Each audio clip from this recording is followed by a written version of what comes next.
Hi, and welcome to Prepping Essentials. Good morning, it's 8 o'clock on Saturday the 22nd of October. Just making my way down to the land, and as always, not quite sure what we're going to get done today, but let's find out.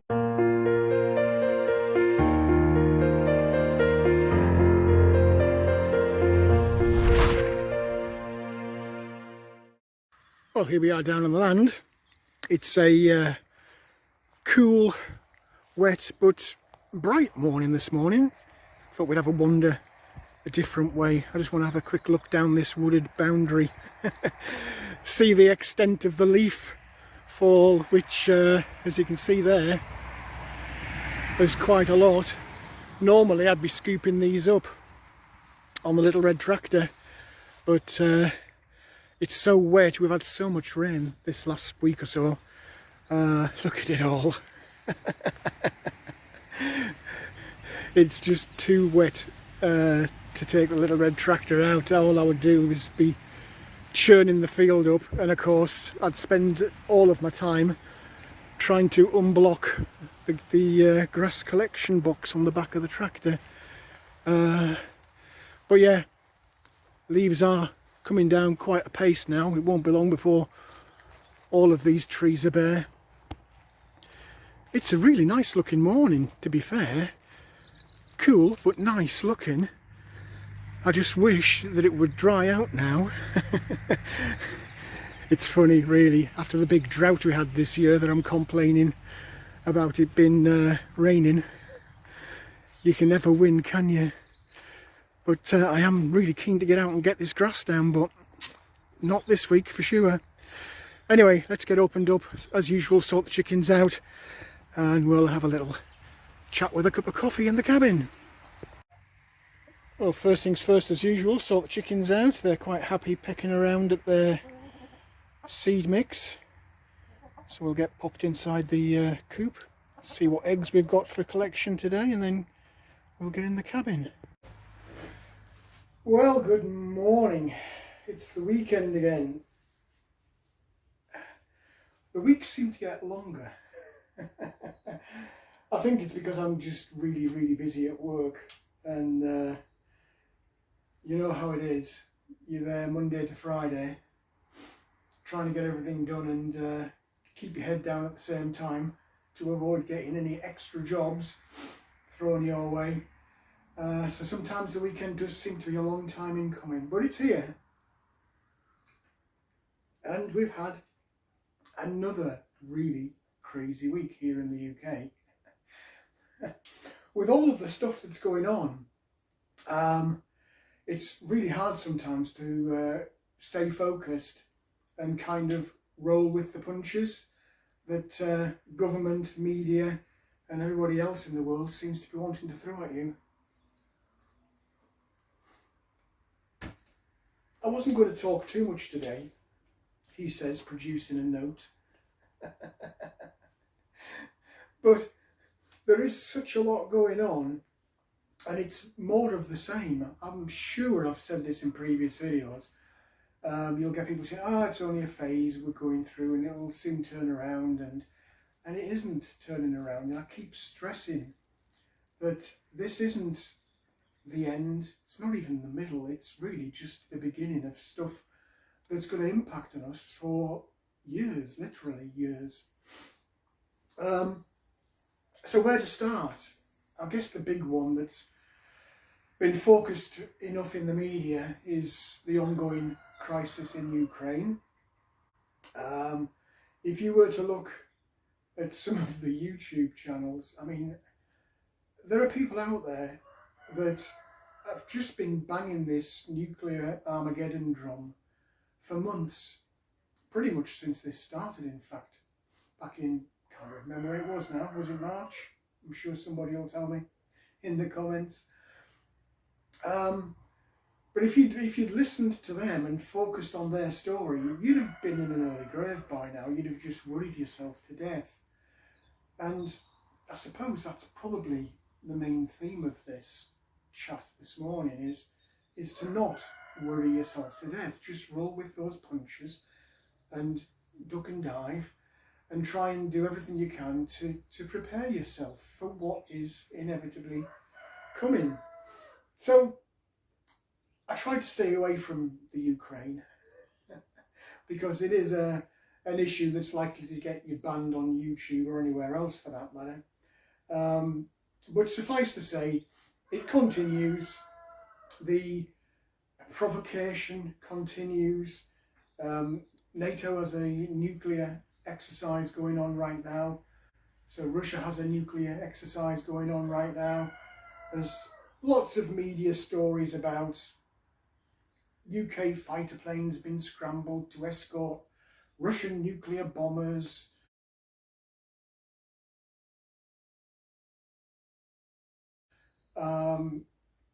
There's lots of stories about Iran selling drones for use in Ukraine.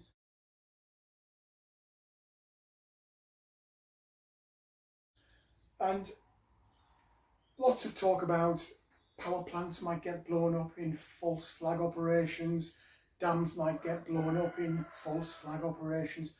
The media and governments are really, really hyping this.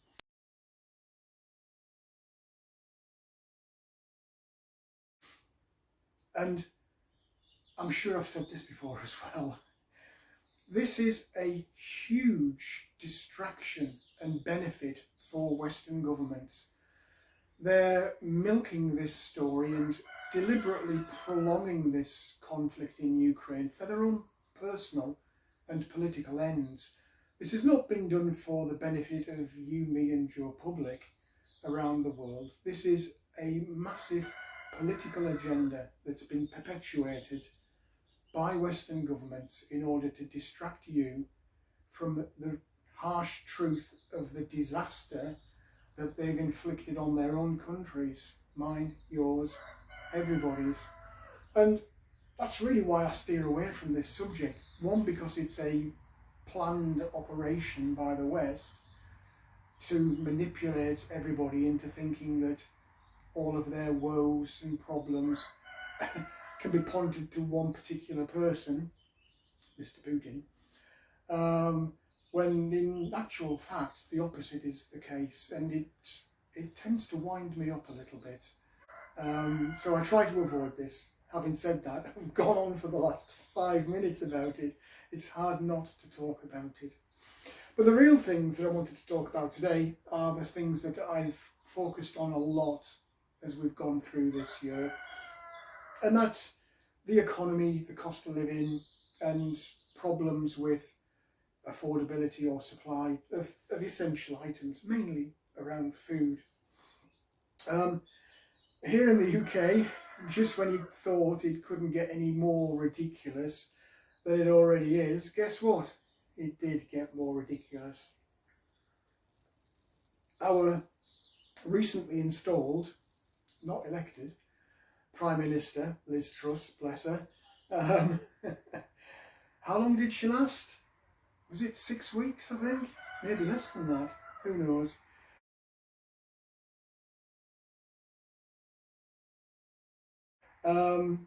But she's given up the ghost.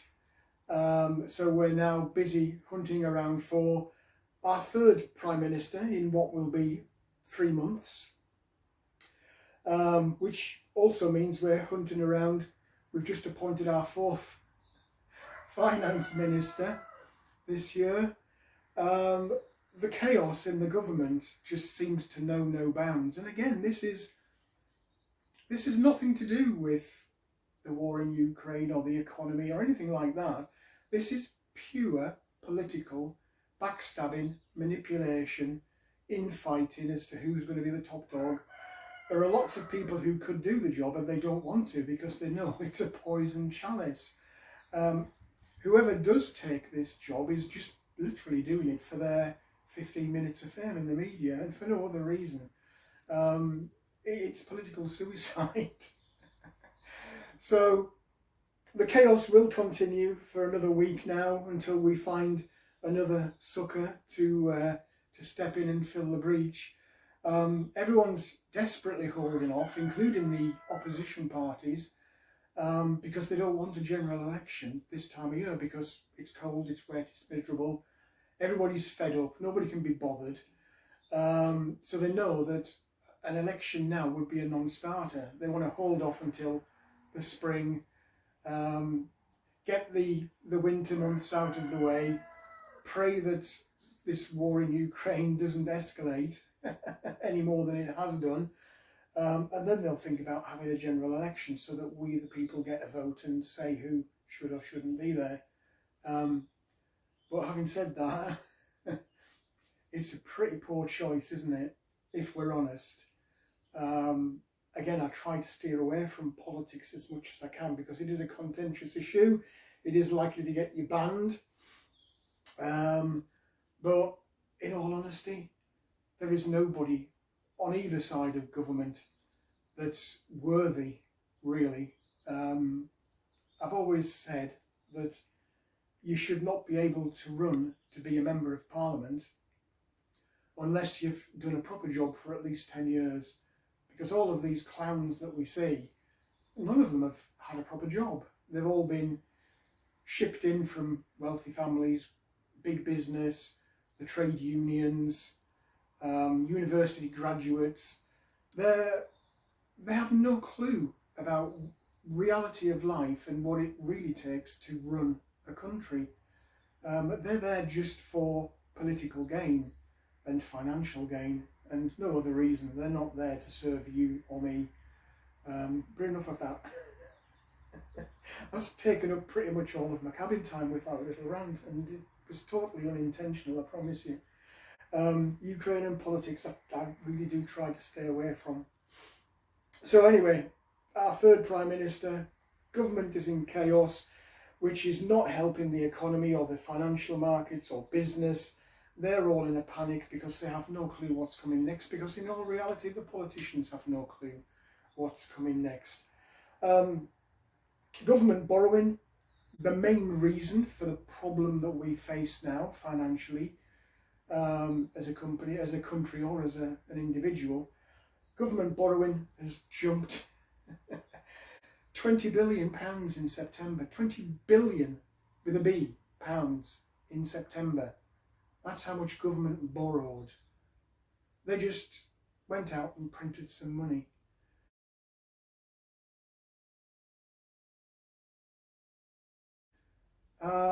Government debt now stands at 2.4 trillion. For our American cousins, that probably doesn't sound like a lot when we compare it to yours. I mean, I don't know what the government debt is in the United States. I'm sure somebody can bang it in the comments section, but I'm guessing 12, 13 trillion, something like that. So 2.4 trillion in government debt, and that's the visible debt. That doesn't include all of the hidden debt, of which there's probably at least double that. But declared, a bit like inflation, the declared inflation rate is not the real inflation rate. The declared government debt is what's visible. It's not what's been tucked under the carpet somewhere. So yeah, 2.4 trillion might not sound a lot to our American cousins, but when you look at the size of the UK and the size of the UK economy, that's a shitload of money. And there is no way on the planet that the country is ever going to be able to repay that. It isn't possible. But talking about repaying that debt, interest payments on government borrowing for 1 month in September, 7.7 trillion.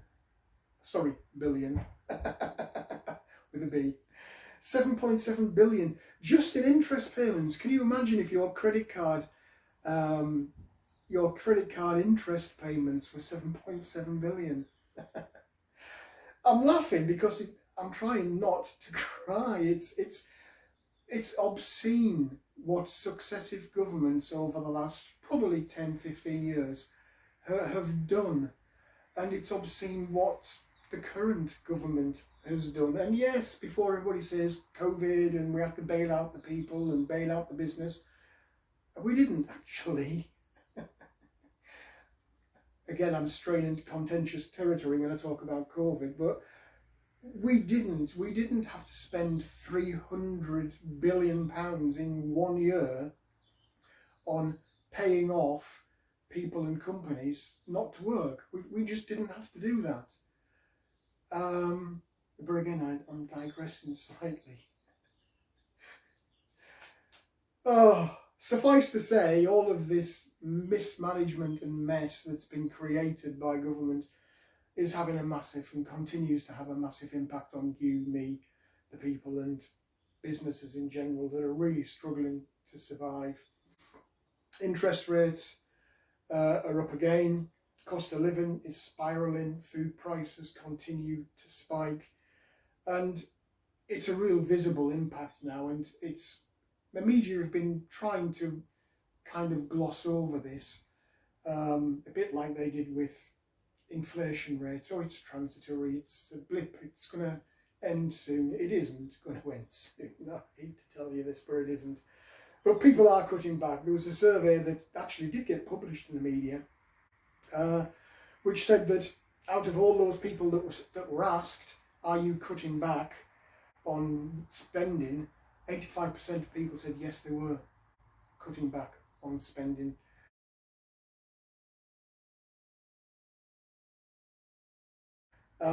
People are becoming much more conscious and savvy in the way that they do spend whatever it is they have left at the end of their pay packet, after they've paid their essentials, their mortgage, their rent, their gas, their electric, their water, their credit card bill, which an unbelievable amount of people still have, and they're trying to use their credit card to get by. Please don't do that. Resist the temptation to bang it on the credit card. The way that interest rates are going, you're going to end up paying back double, treble or more what you originally spent. Please do not do that. Please get rid of your debt as much as possible. And I know it can't be done completely because I'm in the same position myself. I have a mortgage. The cost of that mortgage is continuing to rise. I know it's difficult, but try and cut back, be smarter in your shopping, adjust the brand of thing that you're buying and find a cheaper alternative. It is possible to do, and people are doing that now. Another little article that popped up, a bit tongue-in-cheek, but it illustrates the point about adjusting your habits.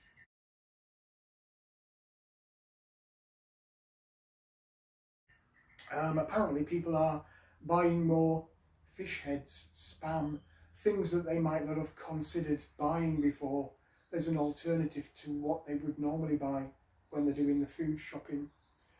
I mentioned credit card repayments and interest rates going up. Banks, who incidentally have just been bailed out in the UK again with £65 billion to save the pension funds, they're now warning about growing debt and debt default. They're the last people that should be talking about this, but of course they're worried because they're the ones that have been giving out this money in the form of loans.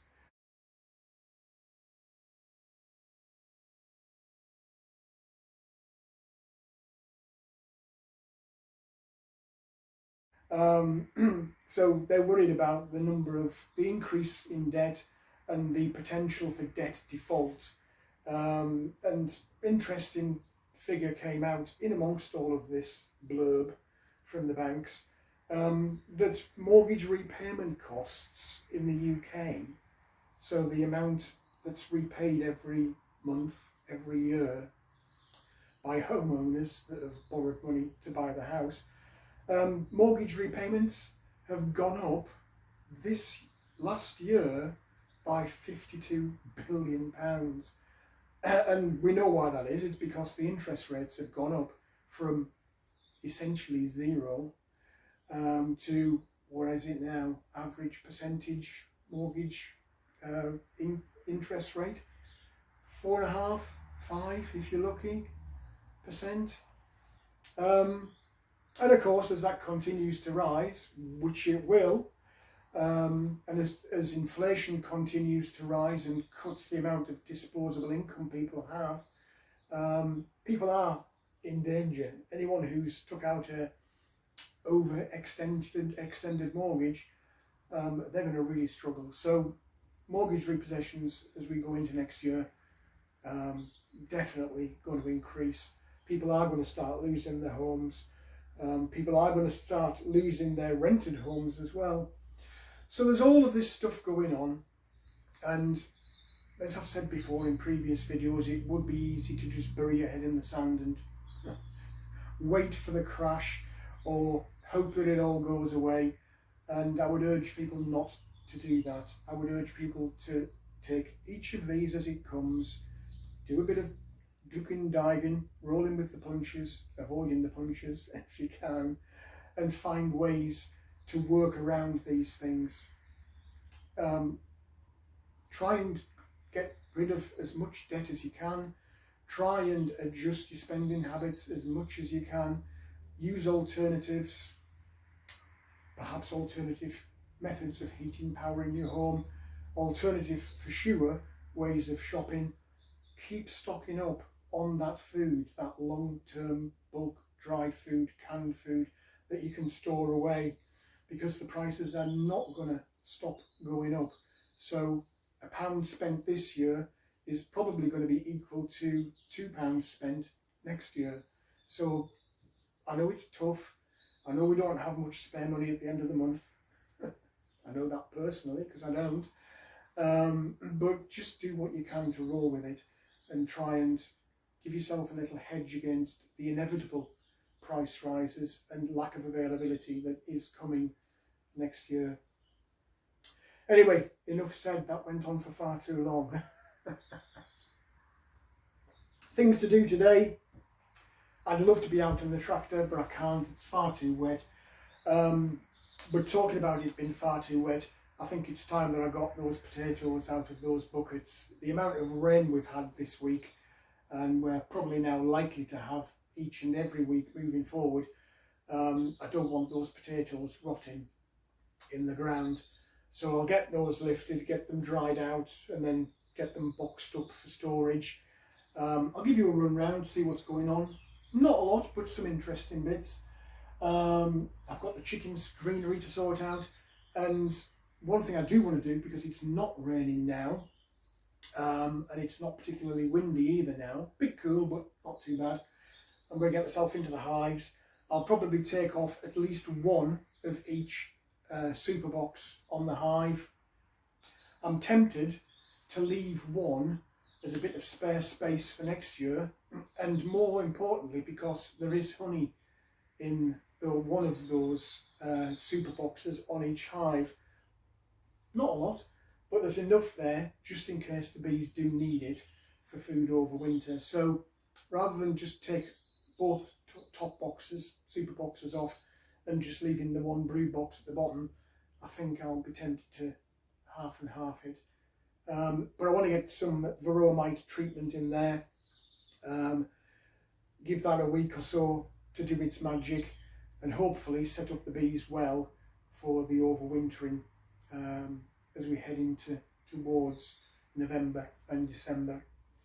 So something there for you to look forward to. I have got lots and lots of little video clips. I've been busy away over the last couple of weeks taking little clips. Some around the solar power station that I got, and others around just general stuff that I'm looking at in terms of preps ready for these cold winter months. It's taken a bit longer than I thought it would, combination of lack of time, but also for the solar generator, a lack of sunshine. I did want to do a bit of testing on the solar generator, what I can run safely off it, how long it takes to recharge on the solar panel alone, not using the mains power. But the lack of sun means a lack of solar power recharge. But I am tempted now over the weekend to throw those together into a little video montage, just so you can see what I have been up to the last couple of weeks. and I did promise you one, so look out for that as well over the next couple of days. So let me get the greenery for the chickens, get myself sorted out in the polytunnel garden room, raised bed area. Wherever I am doing, you'll be able to see as I take clips along the way. Wherever you are, whatever you're doing, stay safe and well. Enjoy your weekend. Please do continue to put your comments in the comments section. People do enjoy reading those, as do I. And it is a benefit to know what you're up to and what you think about all of this craziness that's going on. So do feel free. And while you're doing it, like and subscribe to the channel, please. I'll catch up with you shortly. Well, there we go. It wouldn't be the weekend without the greenery for the chickens. I have to divide it up. There's a definite pecking order in here, and it's not unusual for a little bit of scrapping to ensue when the greenery goes out. So I try and split it up so that they can all get an equal share. It is nice to watch.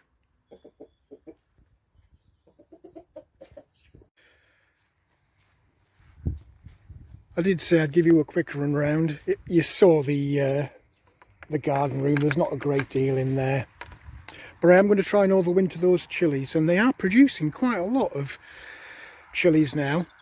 Not quite sure how long that will continue as we get the colder weeks and months ahead, but I am going to get these potatoes lifted up.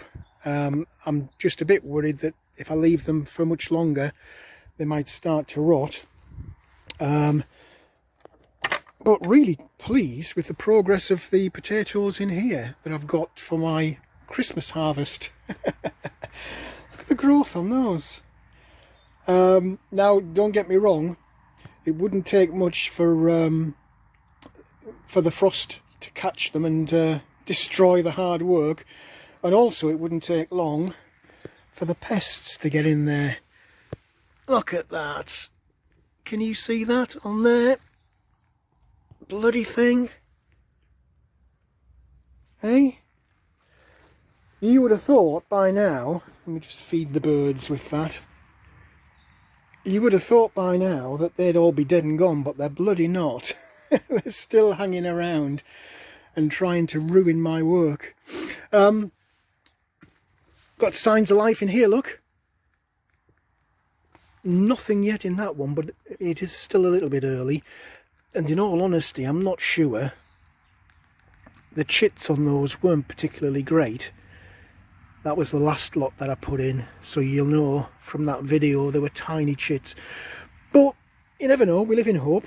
These are up, which is all that matters. So I've got potentially 3 buckets there that I could be harvesting on Christmas Day. Or Christmas Eve. I guess you'll find out in due course. But let me get a couple of trays, and we'll get outside and we'll harvest those and see what we've got. I don't know how many buckets there are. How many are there? 1, 2, 3, 4. We've got 5 buckets there. So hopefully quite a lot. I'll not bore you with the detail of the endless sifting through. I'll just give you a quick view of maybe the first one and then the end result. Well, let's take a little look and see what we've got in these. Might be a bit ambitious, so I've got 3 trays there.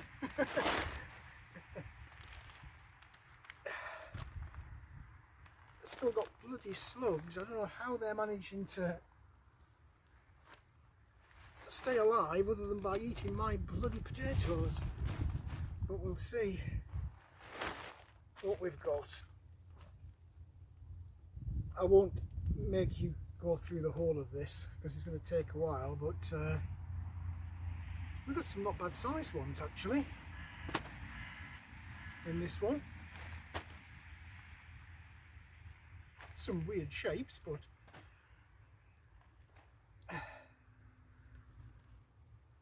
decent size. And considering the year we've had with the drought, that one's trying to grow, look. I keep that to one side. Yeah, considering the year we've had, I'm surprised I got anything. But we are. So I'll wade my way through these buckets. I've got 1, 2, 3, 4, 6, including this one, and we'll see what we get out of this. And whatever we do get, we'll store. There's a bit of green on that one. We'll not have that. I'll show you at the end what we've got. Am I going to fill these 3 trays? I guess you'll find out shortly. Well, I've done 4 out of the 6 containers, and that's what I've got. The first 2 containers were in this one, and I don't know if you can see on the video or not, but there's a distinct difference in size and quantity between these 2 buckets and those 2 buckets. This one is definitely smaller in size of the tubers themselves, and the quantity. I mean, when you consider that each of those trays has got 2 containers in, there's a big difference between them. Anyway, let's see what happens with the next 2, the last 2 out of the 6, and I'll show you the end result shortly. Okay, so that's what we've ended up with. This was the first 2 containers. Actually not bad size in those. There is a little bit of skin scab on them, or on some of them, but in all honesty, not too bad with that. The next 2 were a bit of a major disappointment. Tiny potatoes, and not that many of them.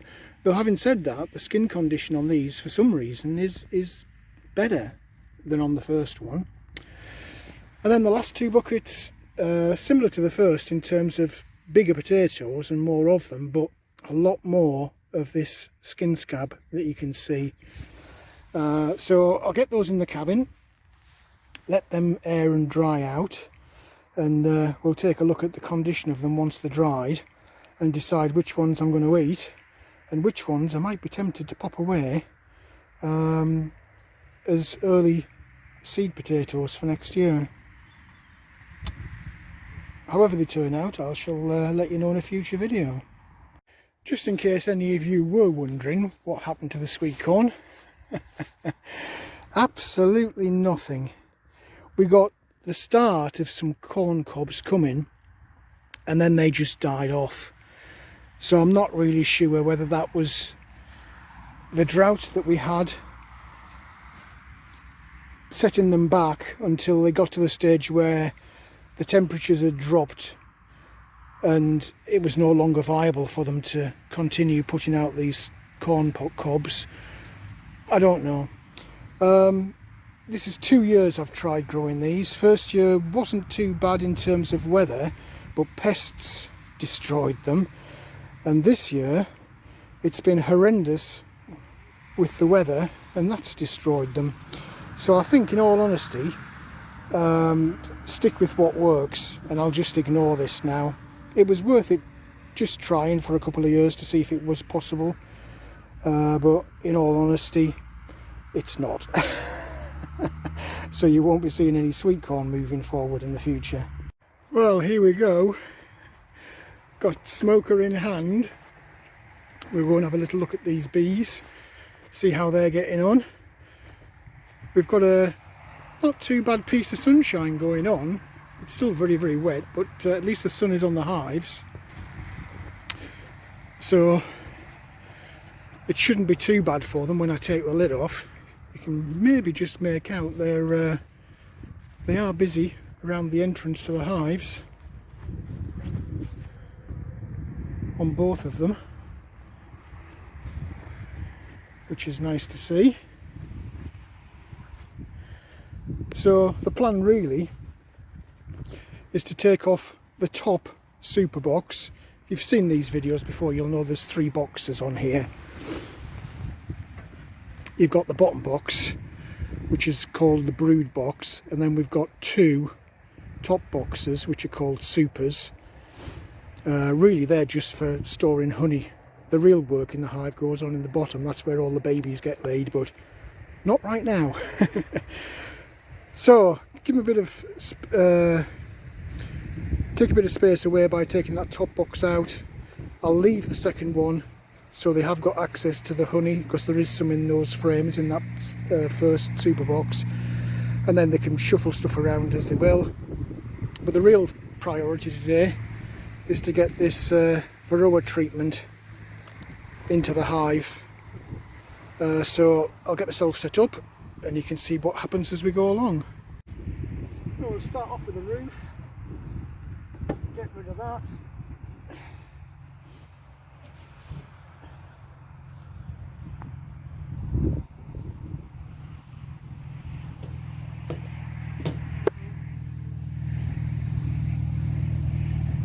Just checking there's nothing going on inside here, but there isn't. There's no work being done on these frames at all. They're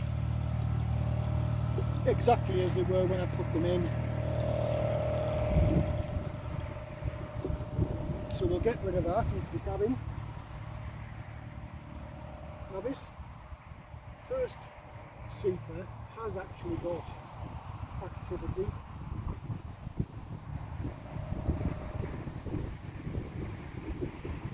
And that's all honey in there. I don't know if you can see that or not. The wind is blowing the camera around. There you go. So we'll leave that in.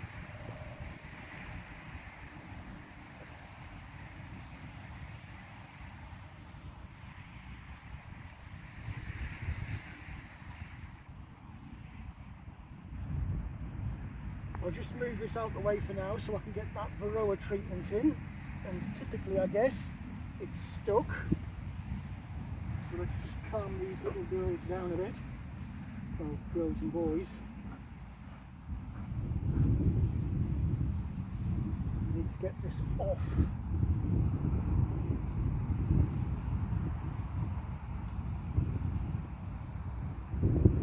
And it is well stuck on, I have to say.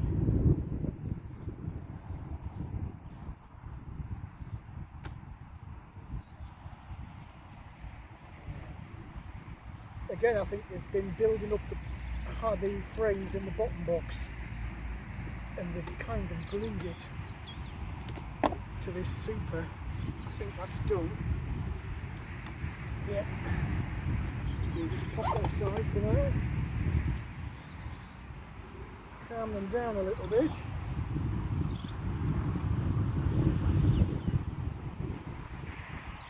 Now, I've got to get this Varroa treatment out of here.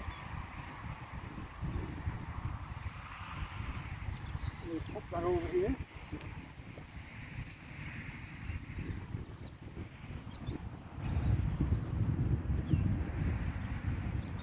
Now, where to get it? Because this is stuck down as well. Yep, it is. Alright, calm down.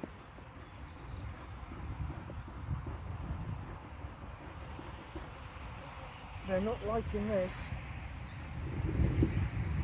so I can't blame them. I wouldn't want somebody coming in my house either.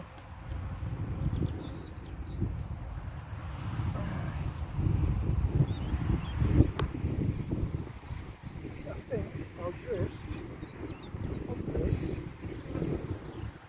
into the corners.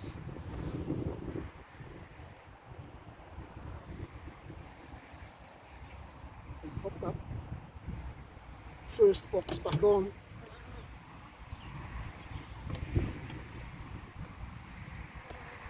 And hopefully that will do.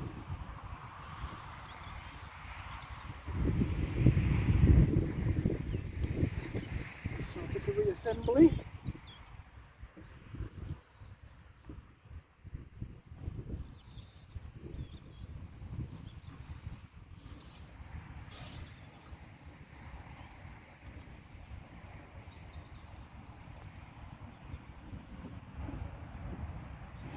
There we go. Move on to the next one. So, same thing again, off with the roof.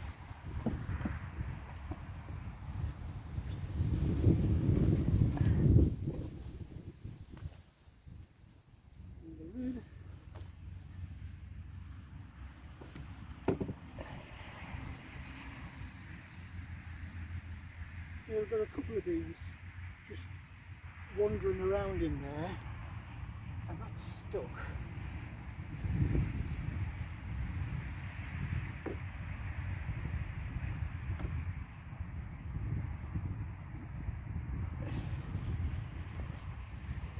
They're not actually doing anything except wandering around.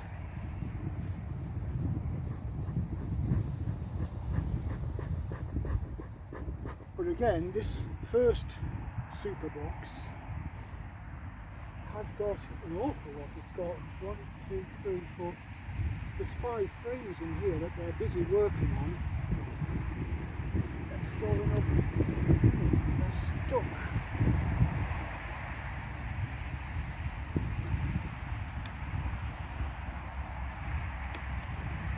Well stuck.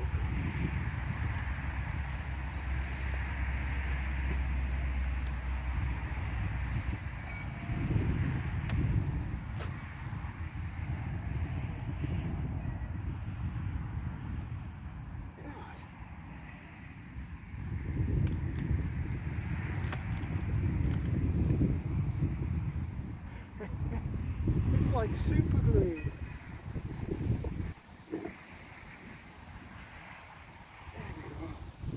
Let me show you this. Where are we?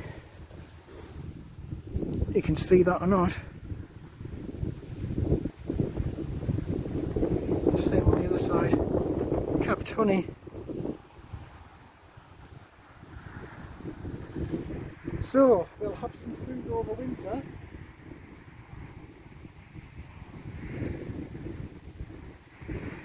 The question now is, can I get this box off?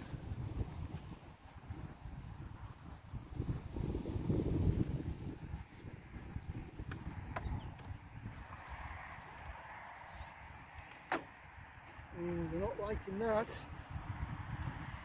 I don't know if you can hear it cracking as I try to free it off. Yep. We're going to get ruckusy now.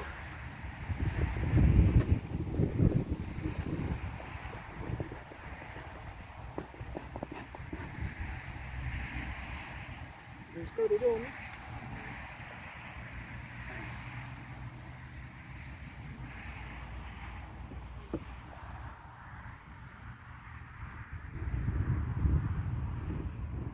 That bottom box is really full.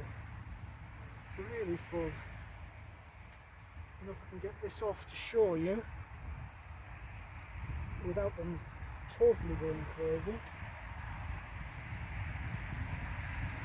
I've cut them landing on my head here. God, that's so stuck.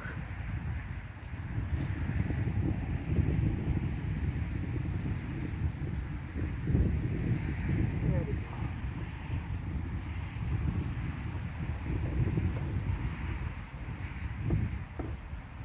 Try and give you a look inside.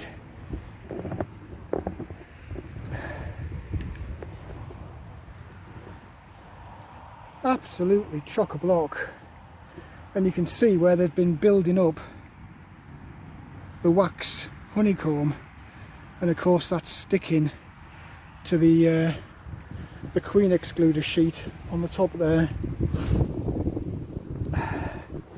Anyway, let me get the Varroa in, and then we'll get it reassembled.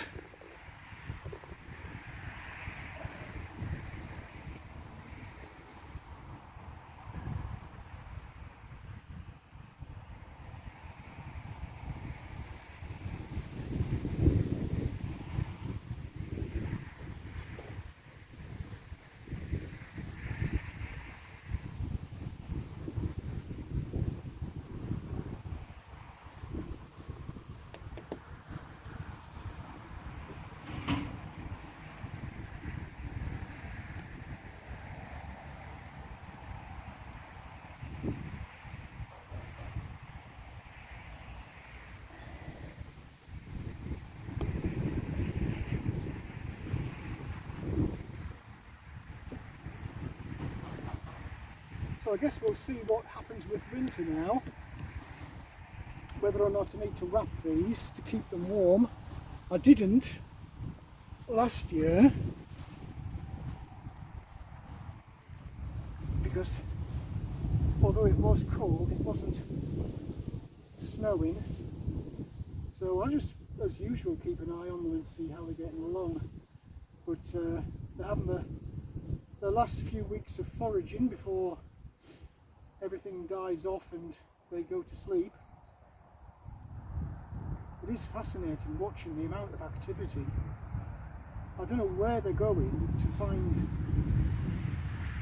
the resources that they need.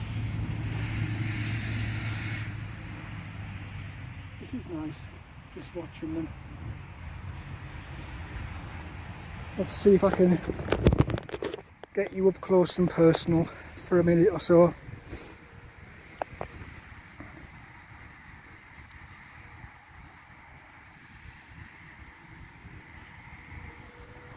They are busy little bees.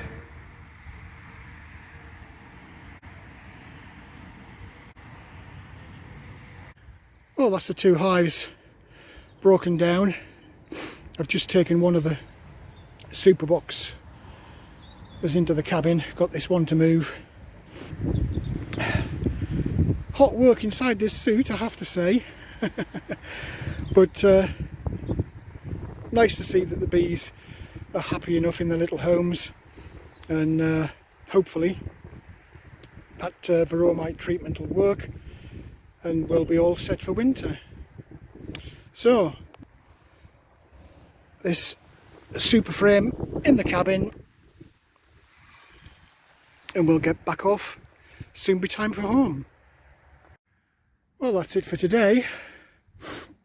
Not a bad bit of work done there. Raised bed area is looking very bare now. That sweet corn, I've pulled that out. All the potato containers are all empty now. You can tell we're heading towards the end of the season. Bees are enjoying a bit of sunshine now that the sun's come out over the field. Shame about that third hive. But on a positive note, I had one very full and active hive, and now this year all of a sudden I've got two very full and active hives, so I can't complain.